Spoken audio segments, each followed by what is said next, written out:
Hello, I'm Eugene Chausovsky, a senior Eurasia analyst at Stratfor, and this podcast is brought to you by Stratfor Worldview, our premier digital publication for objective geopolitical intelligence and analysis.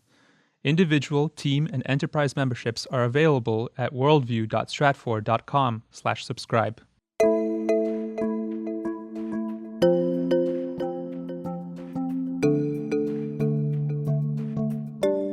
The adaptation of building levees and moving north, that kind of thing, might not have taken place yet, but I think we will have made great progress on the emissions problem. And I think one of the main solutions that we should expect is that the energy sector will be much more electricity dependent 50 years from now.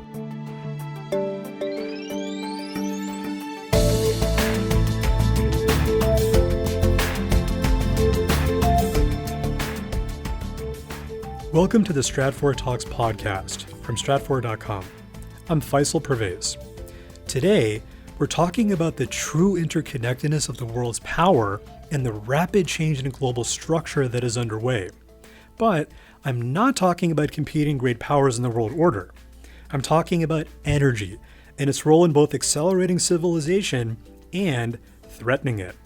That's the premise of the new book, Power Trip: The Story of Energy by Michael Weber.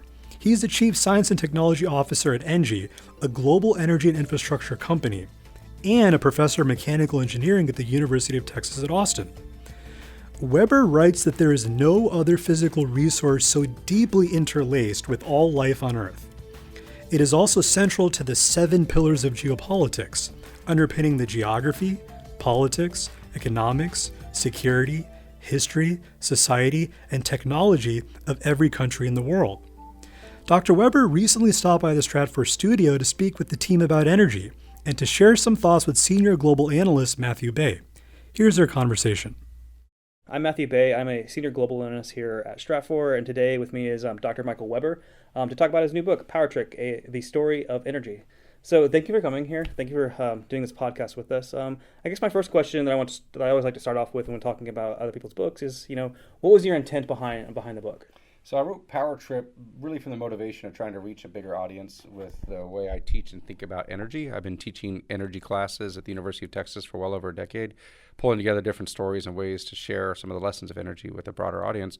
And writing a book is a way to reach people beyond the students in my classroom. So that was the main motivation. And then has your previous books also been that similar target in the audience on that? Yeah, same kind of thing with my other book. The first book I wrote was Thirst for Power: Energy, Water, and Human Survival, which really looks at the energy-water nexus, or the energy we use for water and water for energy. Also targeting a general audience, doesn't have equations. It's not looking at PhD engineers. It's looking for people who care about the world or humanity or energy and water and resource management.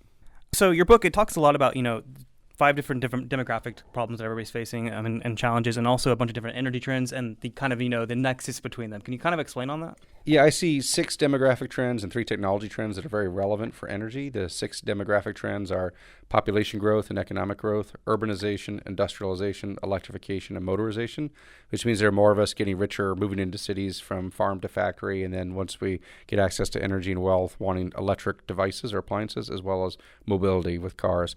So those are the main trends that cause a lot of shifts in the energy system in terms of what we consume, how much we consume, and what we consume it for.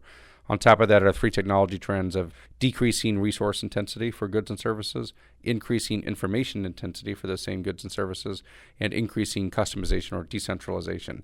So those technology trends overlaid on the demographic trends mean everything's changing for energy. Which continent in the world, or which area in the world do you think is, best suited, where the challenges that they have that are beyond those kinds of challenges, say, for example, Africa, is best suited to take advantage of some of those trends? And which ones do you think are the least able to take advantage of some of those trends? Most of those demographic trends I mentioned are really for the developing world. They're not for Europe and the United States or Japan in terms of population growth, economic growth, and moving from farm to factory and from rural areas to cities. So that's mostly a developing world situation. And for them, the issue is primarily around energy access.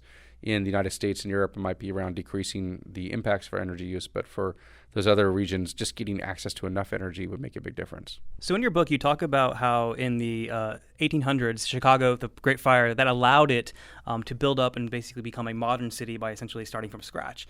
Today, as you look at a city that's poised to take advantage of the new technologies as energy is changing, technology is changing, which cities are the top 3 or 4 that you're looking at? This is a great question. I don't have a good answer. I do think cities are where the global leadership will come from. The Paris Climate Accords help bring countries together, but important countries like the United States are not really cooperating. And that means the leadership might be tricky from a federal or national level, and we might see more city leadership. Cities like Los Angeles or New York are bigger than entire countries in many cases, and they're taking action. So I think we should look to cities for some of these solutions. Which cities, it's hard to say. Singapore is doing some really cool things as a nation state, as a city state. There are Midwestern cities in the United States that have aging infrastructure that need to reinvest. They might do it the right way. Big cities that have real problems like LA or New York are saying the right things and starting to invest. But it might come from these cities that haven't built their infrastructure yet, say in Southeast Asia or Sub-Saharan Africa. If they can get access to the money they need, then they'll probably build it the right way because they can build from scratch. They don't have to go retrofit. Are there any cities that you actually think are the least suited, so the opposite direction? Cities that are least suited. So there are cities where the population density is so high. I'm thinking like major cities in India where it might be impossible to solve. It's so hard. There's so many people and so many basic needs are not met. It might be hard to leapfrog towards something smarter. So I don't know. Great question. I think this is the question of the century in some respects, and I don't have good answers for you. Well, let's play out the question of the century, I guess. So in 50 years from now, how do you think that relationship between, say, energy, demographics is going to evolve? In a optimistic scenario, we'd be able to solve a lot of the climate change problems. But what do you think is more realistic within that? I think we will make a lot of headway in solving the climate change problems, at least in terms of slowing emissions. So I think we can tackle that part. The adaptation of building levees and moving north, that kind of thing, might not have taken place yet. But I think we will have made great progress by 50 years from now on the emissions problem. And I think one of the main solutions that we should expect is that the energy sector will be much more electricity dependent 50 years from now. The electricity will be a much bigger part of our life, and that will make it easier to decarbonize because it's not that hard to decarbonize the power sector. So a big thing about, whenever somebody in the United States talks about the new Green Deal kind of thing, it's always the question of like, okay, how are we going to pay for it?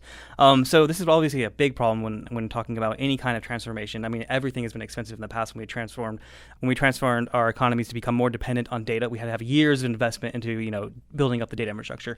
How do you propose solving that challenge? Because to me, I mean, we can have all these fantastic dreams, but paying for it, who's going to be willing to pay for it, who's going to vote to have their money be the one spending on it? It's a public good, right? How do you see that problem being solved? This wouldn't be the first expensive thing we've done in the United States. We've made many expensive investments to win wars or to build interstate highways or to build out a data infrastructure, as you said, or to build out the energy system in the first place. So we've done expensive things many times. That's not what's hard. What's hard is figuring out who pays and who benefits. And if there's a perceived mismatch between who pays and who benefits, then that's where it gets difficult. In the case of the interstate highways, we all paid, but we all benefited. So it wasn't that hard of an argument, actually. In World War II, it was slow for us to get involved because we knew we paid, but we weren't sure we benefit. And finally, we were convinced we would benefit, and then we engaged. And so I think that's the issue with climate change is we're worried that we'll pay, but won't be the ones that benefit.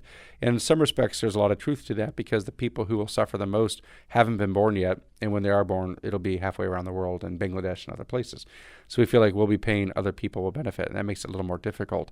But what's been happening over the last few years as the solutions have come forward and have been higher performing and cheaper and accessible, we're starting to realize we can pay to do this and we will ourselves benefit because we'll get something we prefer, a car with better acceleration or a cleaner air shed in our city, that kind of thing. So as the alignment happens between who pays and who benefits, it gets a lot easier. You talk a lot about, solving a lot of the problems moving forward from here, whether it be, how do we store different energy for the electricity grid? How do we deal with decarbonization? Which one do you think is the most challenging from an engineering standpoint because of your background? As an engineer, I think the most fundamental question we have to answer for ourselves is whether we're going to replace the gas in the infrastructure or replace the gas infrastructure.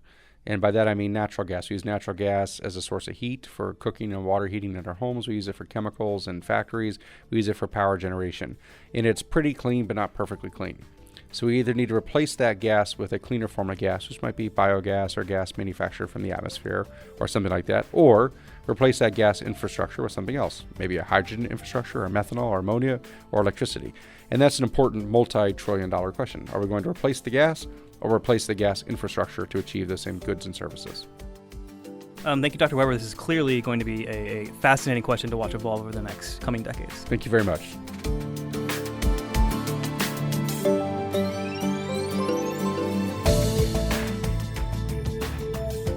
In Power Trip, the story of energy, Michael Weber takes us on a global trek to explore the very real energy and climate crisis facing the planet and people.